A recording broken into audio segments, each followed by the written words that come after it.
Salut à tous, bienvenue dans cette nouvelle vidéo. Nono est avec nous, salut Nono.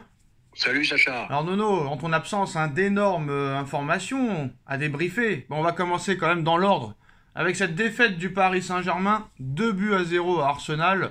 Un Paris Saint-Germain complètement inoffensif, Nono.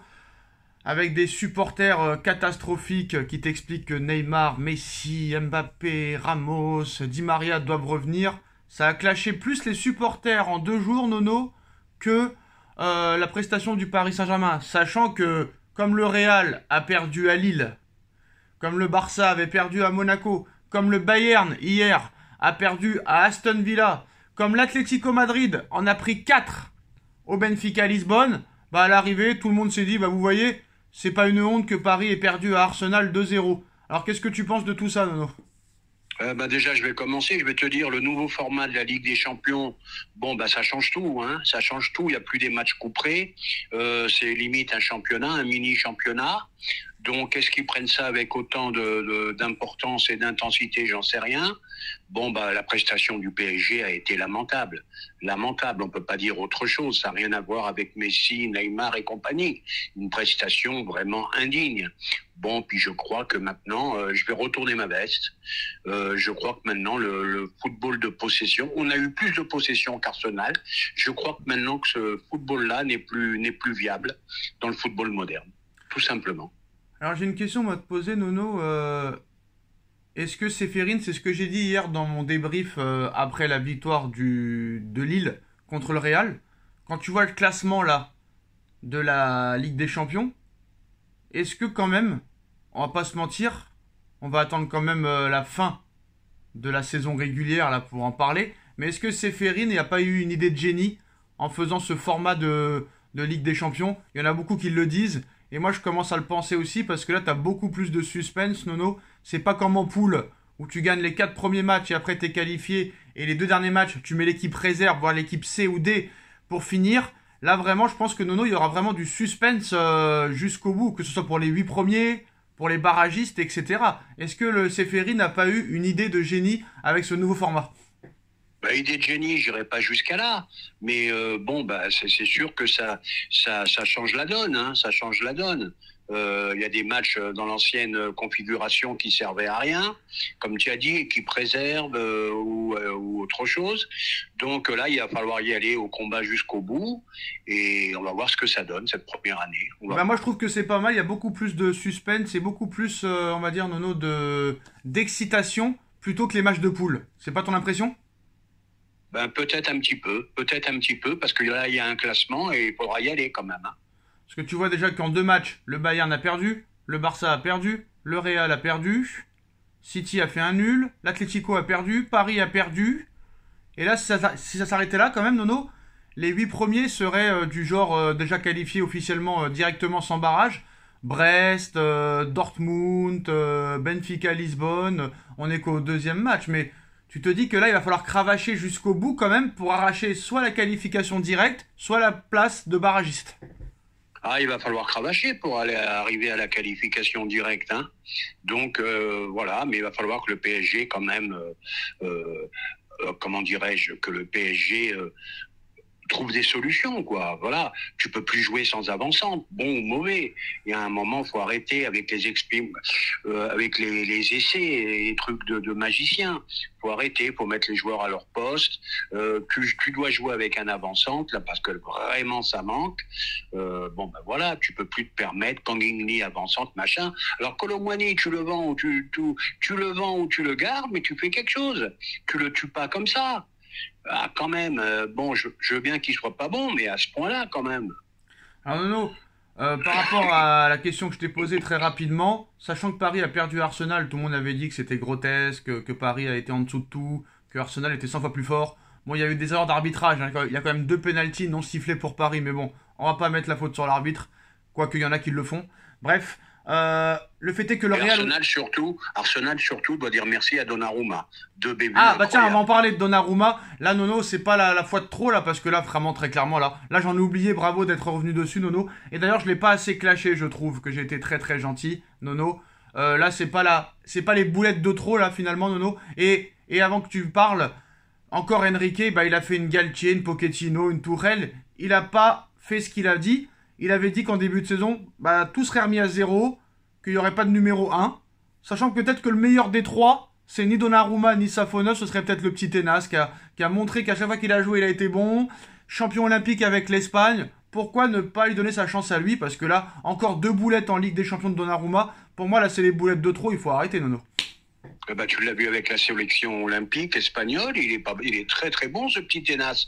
Bon quant à Donnarumma, je sais pas ce qu'ils attendent, Ça fait je sais pas combien de boulettes depuis qu'il est là. Contre Arsenal, là, les 2 buts ils sont pour lui, incroyable. C'est tout. Ça commence à faire beaucoup, Nono. Ça commence à faire beaucoup et on continue à le mettre titulaire ce gars-là quand même. Donc pourquoi il s'améliorerait vu que l'on le met tout le temps titulaire depuis 4 ans? C'est le problème de Paris, ou c'est le problème de ces soi-disant spécialistes du ballon, qui n'arrivent pas à voir les défauts de leur équipe, quoi. C'est un truc de fou.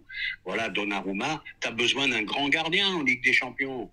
Regarde Courtois, combien de fois il a sauvé le Real. Voilà. Alors Nono, l'après-match aussi a été beaucoup évoqué. On a vu Luis Enrique, être très méprisant, très arrogant en conférence de presse.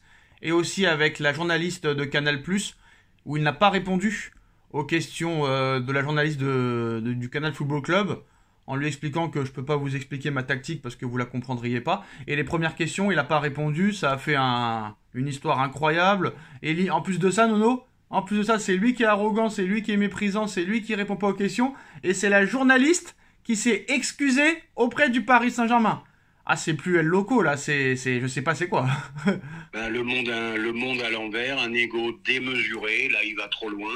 Et pourtant je l'ai souvent défendu, mais là il va trop loin.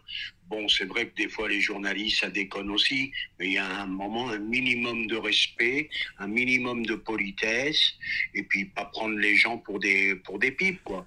Il y a un moment, il va trop loin. Par contre, Nono, ce que j'ai aimé après le match, et ça souvent il le fait, ça change des Pochettino, Tourelle, Galtier et compagnie. Il a avoué que Paris a mal joué et que la défaite était pour lui, sachant que les autres ne faisaient pas ça. Oui, d'accord, je suis d'accord avec toi, mais il ne pouvait pas dire autre chose. Mais il y en a qui ont dit autre chose pendant des années avant que lui soit là, quoi. Oui, c'est vrai. Pochettino, il t'aurait dit, moi j'ai vu un bon match, j'ai vu de très belles choses. Galtier aurait dit ça, Tourelle aurait dit ça. C'est quand même un gars qui a, je sais pas s'il a la tête sur les épaules, mais il est quand même objectif. Oui, il a du caractère, il a tout ce que tu veux, mais il y a un moment, il va trop loin. Oui, mais Nono, quand il te dit, c'est ma faute si on a perdu, on a fait un mauvais match, il y a beaucoup de choses à régler, il y en a qui n'auraient pas dit ça, tu sais très bien de qui je parle. Oui, d'accord, mais le problème, c'est pas ça. Faut qu'il corrige ses fautes. C'est pas la première fois. C'est le plus faible palmarès en Ligue des Champions de tous les entraîneurs réunis. Alors, Nono, voilà. Il y a des infos comme quoi il paraît que Campos et d'autres intermédiaires lui ont proposé des arrières gauche doublures à Nuno Mendes, des arrières droits à Hakimi, des milieux de terrain, d'autres milieux de terrain, plusieurs attaquants. C'est lui qui a refusé.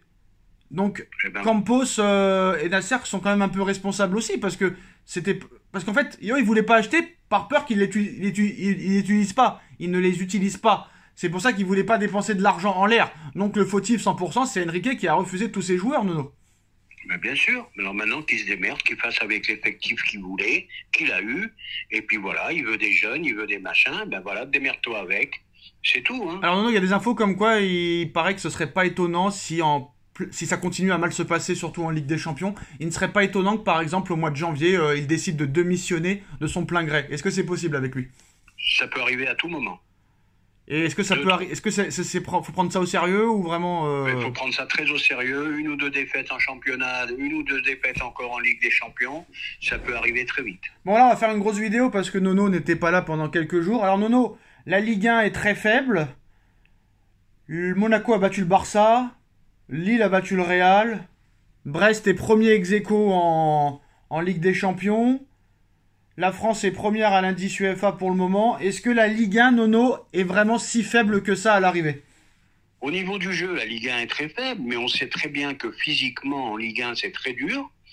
Là, t'as Brest qui fait un truc pas possible. Écoute, attends, Nono, toi qui aimes bien ces questions-là, comment Brest peut en prendre 4 à Auxerre samedi dernier et en mettre 4 à Salzbourg 3 jours plus tard? Ah ben ça c'est incompréhensible. J'aurais pas mis un demi-billet sur Brest parce que les Autrichiens c'est costaud quand même. Voilà, ben tu en prends 3 à Auxerre, tu en mets 4 à 4 à Auxerre, Stuttgart, Nono, hein, je crois 4 à Auxerre, non? 3 ou 4? tu en prends 3 à Auxerre Ah, et là tu gagnes 4-0 à l'extérieur en Ligue des Champions. Bon ben c'est les mystères du football, voilà, c'est tout. d'accord. Et très vite, revenir sur le PSG, vite fait, est-ce que deux pénaltys auraient dû être sifflés sur la main de Caliafiori et sur l'accrochage sur Kanginli ou je sais plus quoi? Est-ce que les deux pénaltys auraient dû être sifflés ou au moins un ou aucun des deux? Ça méritait au moins la VAR. Ok. Pour moi, la main, il y a pénalty. Bref, et Nono, euh, défaite du Real Madrid, tenant du titre, avec l'équipe SIP. Lotin qui rentre à une demi-heure de la fin, qui n'a pas fait un tir et qui a perdu le plus de ballons qu'il en a touché. Donc Lille qui perd au Real. Et en plus de ça, un Lille pas exceptionnel, Nono. Hein. Un Lille pas exceptionnel en plus de ça. Le Bayern qui perd à Aston Villa. L'Atlético qui en prend 4 au Benfica Lisbonne. Et il y a une autre surprise aussi, c'est quoi? Je crois qu'il y a une autre surprise aussi, Nono, je me rappelle plus. Bref, qu'est-ce que tu penses de toutes ces surprises-là? Ah bah déjà le Real Madrid, pardon, bon battu par un Lille très combatif, très physique, beaucoup d'intensité, mais au niveau du football, bon, c'était pas mal quand même, un petit Real. Bon, ben là tu vois qu'il y a quand même un Real Madrid qui est quand même un petit peu en perte de vitesse depuis le début de la saison, pardon. Et bon ben Lotin, je comprends pas. Le mec soi-disant blessé 3 semaines, il arrive, il joue une demi-heure. La demi-heure qu'il fait, elle est catastrophique. Là, il est appelé par l'équipe de France, il y va pas. Alors, faudra m'expliquer. Tu vas avec le Real jouer et au rassemblement de l'équipe de France, tu vas pas. Non, attention. Deschamps ne l'a pas appelé, Nono. Ben, Deschamps ne l'a pas appelé parce que c'est une demande à lui. Voilà pourquoi il l'a pas appelé. Quelle preuve tu as de ça? Parce que je suis sûr. Alors, pourquoi il est venu hier à Lille? C'est qu'il est capable de jouer, donc il est capable d'aller en équipe de France. Faut arrêter les conneries. Il y a eu Monsieur Deschamps qui a parlé à propos de ça, mais continue le temps que je trouve l'extrait de continuer sur ton argumentation. Faut arrêter les conneries, voilà. Ou c'est le Real qui a appelé Deschamps pour lui dire de les laisser respirer. Mais il y a quand même des choses que je comprends pas. On va voir ce qu'a dit Deschamps sur le cas Mbappé. En attendant de retrouver la déclaration de Deschamps, Nono,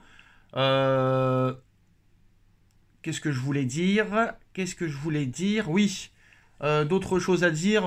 Par exemple, on a vu sur le documentaire de Luis Enrique qui a dit à Mbappé j'ai lu que tu aimais Michael Jordan. Michael Jordan défendait comme un fils de pute. Oui, mais c'est les mots d'Enrique. Malgré que son statut meilleur joueur au monde. Et il lui dit en face, hein. Il lui dit en face en plus, Nono. Hein. Oui, malgré son statut de meilleur joueur au monde, meilleur joueur de tous les temps, ben, c'était un chien sur le terrain. C'était un chien, et bien sûr. Et Mbappé est loin d'être un chien. Voilà. Bon, ben maintenant, moi, tu connais mon problème avec Mbappé. Je crois que j'irai pas jusqu'à dire surcoté, très grand joueur, mais ils l'ont monté trop haut. On ne peut pas l'asseoir à la table des Ronaldo, le Portugais, le Brésilien, de Messi et compagnie. Même pour moi, Griezmann est plus fort que Mbappé. Bon, ben c'est Griezmann qui s'en va et c'est Mbappé qui est capitaine. C'est comme ça. Alors, Deschamps sur Mbappé a dit que malgré qu'il soit remis, il y a quand même beaucoup de soins à faire sur sa blessure et voilà. Mais moi, je pense que je suis d'accord avec toi quand même parce que lui, même blessé, il le prendrait s'il était disponible. Donc, je suis assez d'accord avec toi, Nono. Bien sûr. Je suis assez d'accord avec toi. On va parler de DAZN, Nono. DAZN, premier coup de froid pour DAZN. Le diffuseur de la Ligue 1 n'aurait qu'un peu plus, seulement de 100 000, j'ai bien dit 100 000 abonnés à l'heure actuelle, alors qu'ils en voulaient 1,5 million. Un nombre bien inférieur aux attentes. La plateforme ne tiendrait pas 2 ans financièrement sans une hausse d'adhérents ou sans un investisseur externe.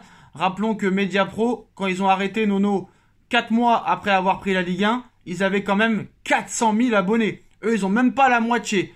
2 ans, si tu tiens encore 2 mois, c'est déjà pas mal. Est-ce que ça va faire comme Mediapro et au mois de janvier, il n'y a plus personne? Ça va finir comme Mediapro. Je vois pas comment ils peuvent tenir avec les montants qu'ils doivent verser. Je vois pas comment ils peuvent tenir. 100 000 Alors, j'ai une abonnés, question, c'est rien du Nono. tout. Nono, j'ai une question. Attends. Moi, je t'ai toujours dit, je préfère vendre beaucoup, mais à petit prix. J'aurai beaucoup d'abonnés, beaucoup de machin, plutôt que de faire des prix exorbitants et ne pas avoir d'abonnés. Donc la question que je te pose, Nono, toi qui es un ancien homme d'affaires, pourquoi ils ne baissent pas leur putain de prix de merde? Bah, ils ont baissé, ils ont déjà fait 2 fois 2 Non offres mais ça y est, c'est fini là, c'est mais même c'est trop cher, Nono, quoi qu'il arrive, parce qu'en plus de ça, je t'explique, ce n'est pas une chaîne en continu. Admettons, là, il y a rien là. Là, tu veux regarder Beansport. Tu peux regarder Beansport, t'es d'accord ou pas? Ouais. Eux, c'est pas une chaîne en continu, c'est une chaîne de streaming. Ça veut dire qu'il n'y a rien, la chaîne ne marche pas s'il n'y a pas d'événements sportifs. Tu comprends On ou est pas? d'accord là-dessus. De toute façon, ils peuvent pas aller en dessous de là, ils sont à Voilà. 19,99. Mais Amazon c'était pareil, mais c'était à 14,99. Là, 29 avec engagement, 39 sans engagement, c'est pas normal, Nono, ça les vaut pas. Personne, ouais, je connais personne qui est abonné à DAZN, moi personnellement, et je pense que ça va finir comme Mediapro. Ah si, t'as une grande connaissance qui est abonné à DAZN, Nono. On pensait pas qu'il se serait abonné, sur la liste, il était le dernier, et pourtant il s'est abonné. Ah oui, c'est abonné, c'est un supporter pur et dur. Et non mais regarde par exemple, Nono, regarde ce qu'ils ont fait Canal là par exemple. Canal, ils ont fait une offre, 100% de la Coupe d'Europe, des Ligues des Champions, de la Ligue Europa, de la Conférence Europa League. T'as en plus de ça tous les Canal+, Canal+ Cinéma, décalé, séries et compagnie. Tu as tous les Beansport, tu as MyCanal, Paramount+, tout ça, 29,99.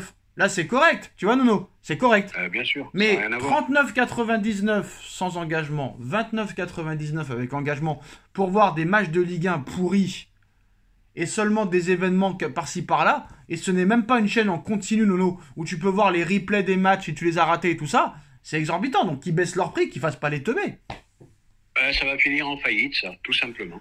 Alors, Ça Nono, va être un grand échec commercial. dernière chose, ton grand ami, alors bon, on leur fait de la pub, mais bon, ça va, heureusement qu'on n'est pas trop connu non plus. Ton grand ami Grégory Schneider annonce le départ imminent des Qataris du Paris Saint-Germain. Une réponse là-dessus? Grégory Schneider, alors là, c'est le journaliste que je déteste le plus. Le mec, tu le vois dans l'équipe du soir. T'as l'impression qu'il est à moitié fêlé, le mec. Il s'énerve quand on l'interrompt, machin truc. C'est pas un top journaliste, lui. Hein. Alors, qui m'explique comment les Qataris vont partir. Ils ont investi de partout. Centre d'entraînement, compagnie et compagnie. Ils parlent même de construire un nouveau stade. Donc, Grégory Schneider, au revoir. Ils veulent même pas faire un nouveau stade. Ils veulent faire un PSG Land en expliquant qu'il y aura le foot, le judo, le basket, le handball, qu'il y aura des concerts et même des parcs d'attractions, Nono. Paris-Land. Voilà, donc les infos de Grégory Schneider, je sais pas d'où il les trouve. Hein. Alors il a dit, bon, on va éclaircir le récit du PSG sans star, c'est une attrape-gogo destinée à habiller le retrait du Qatar à moyen terme. Sinon, Bin aurait envoyé les fonds pour prendre la Ligue 1 et Luis Enrique en est l'instrument, ni plus ni moins. Alors qu'il reste chez lui, Grégory Schneider, qu'il reste chez lui, va. Il comprend rien au ballon déjà. Au départ, il comprend rien au ballon. Voilà, il dit que ce serait une catastrophe pour la Ligue 1. Le Qatar paie 300 millions par an de sa poche, à peu près, et ce n'est sans doute pas la raison du retrait d'ailleurs. Il ne compte pas. Donc le gars, il te dit en fait qu'ils vont partir, mais il ne sait pas quand et il ne sait pas pourquoi et comment. Eh ben voilà, c'est du journalisme pur et dur, ça. Alors, faut pas oublier déjà, Nono, qu'il y a Arctos Partner qui a pris en décembre 2023 une participation de 12,5% dans le capital du PSG sur la base d'une valorisation. Et Paris vaut à l'heure actuelle, Nono, 4 milliards 250 millions d'euros. Eh ben voilà. Et faut pas oublier, c'est la seule réussite du PSG. Et faut pas oublier les 1% de Kevin Durant. Hein. Ouais, c'est la réussite du PSG. Donc toi, tu y crois pas? Pas du tout. Voilà. Et dernière chose, pas d'Mbappé, pas de Kanté, pas de Pavard, pas de Rabiot, pas de Griezmann pour le rassemblement de l'équipe de France. Hein, une réaction là-dessus? Eh ben écoute, on verra. Hein, on verra comment ça se passe sans les cadres. Bon, il y a des cadres. Et surtout, Nono, pas de Ferland Mendy. Encore une fois, une surprise. Il le déteste, hein, finalement. Ferland Mendy, ça j'ai jamais compris. Pour moi, c'est le meilleur arrière latéral français. Bon, ça va. Deschamps aussi commence à me gaver. Bon, on va voir ce qu'il va faire là sans ses cadres. Bon, et puis c'est tout. Hein. Alors Nono aussi, un clash, je suis obligé, la vidéo elle dure longtemps parce qu'il y a des informations toutes les 5 minutes là. Ça vient de tomber. Ça va te plaire, Nono. Ça va te plaire. Comme tu sais, il y a la Coupe du Monde des clubs l'été prochain, un mois après la fin des compétitions championnat, Ligue des Champions et compagnie. Et comme tu sais, bah, le mercato, ça c'est n'importe quoi ça. Le mercato, il est ouvert normalement du 10 juin au 31 août. Là, ils veulent raccourcir le mercato et le faire finir avant les débuts des championnats. La Coupe du Monde des clubs était en danger, Nono, parce que soi-disant, il y a beaucoup de clubs qui voulaient pas la faire. Ils n'avaient pas de diffuseur officiel. Mais Infantino, il la veut absolument. Il veut la faire et il la fera. Et là, on nous dit qu'apparemment, la FIFA ouvrira une nouvelle période exceptionnelle des transferts du 1er au 10 juin. Mais c'était déjà le cas, non? Ben, bien sûr, bien pour, sûr. pour Et la permettre, Coupe du Monde. pour permettre au club de recruter des joueurs avant le lancement de la Coupe du Monde des clubs 2025 qui débutera le 15 juin. Bon, ben écoute, je vais te dire, hein, Infantino, ben, il la fera, sa Coupe du Monde des clubs.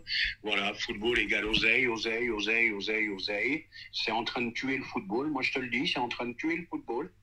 Il y a des matchs que j'arrive plus à aller jusqu'à la fin. Voilà, le football est, à mon avis, est en train de partir en vrille complètement. Chevalier qui fait des masterclass avec Lille depuis plusieurs mois, qui a fait encore une masterclass hier, toujours pas appelé par Deschamps, c'est normal ou pas? Bon, ben faut voir sur la longueur. On va pas à Ouais, chaque bah, fois, ok, à Chevalier. chaque fois qu'un mec il Non, fait mais un attends, bon non, match, moi. ça y est, équipe de Non, non, France, mais c'est bon. ça fait plusieurs mois qu'il est bon. Et n'oubliez pas que Paris le voulait cet été à la place de Safonov, hein, Nono. Hein. Ouais, ben, en numéro 2, en numéro 3. Ouais, bah il est meilleur que Samba et Carreola, Nono, je suis désolé. Hein. D'accord, mais en numéro 2, c'est ce que je viens Ouais, de en te dire. numéro 2, mais là il est même pas en numéro 4 là. Eh ben écoute. C'est parce qu'il s'appelle Bon, ben Chevalier. voilà. Nono, c'est parce qu'il s'appelle Chevalier qui est pas pris. Non, chevalier de la table ronde. Pour une fois qu'il y a un chevalier, Nono. Et il continue avec son Thuram, hein. Il lâche pas, hein. Il lâche pas, hein. Oui, je sais. Tu crois que si Marcus Thuram, son père, ce serait pas Lilian, il le prendrait tout le temps ou pas? Ah non, mais c'est les choix des champs, il a décidé. Non, mais un est-ce qu'il le truc, prendrait si Thuram, par exemple, il s'appelait Marcus Taiki et que son père n'était pas Thuram et qu'un parfait inconnu, est-ce qu'il serait appelé autant? Ah, peut-être pas, peut-être pas. Peut-être que le nom est pour beaucoup de choses. D'ailleurs, Nono, j'ai pas compris quand même que Griezmann arrête, alors que Griezmann est à 8 sélections du record de sélection du Lloris. Et il en a plein de cul, tout simplement. Deschamps lui a fait la misère pendant l'Euro. Je t'ai dit, cette histoire de Capitana, il l'a jamais, comment dirais-je, digéré. Et puis voilà, c'est tout, point final. Hein. Ouais. Et il y en a qui continuent à dire qu'ils ne comprennent pas le transfert de Mbappé au Real Madrid, que le Real Madrid n'avait pas besoin de Mbappé, que maintenant c'est plus Mbappé qui a besoin du Real Madrid. Transfert inexplicable. Ben, on est d'accord, on l'a dit 150 fois.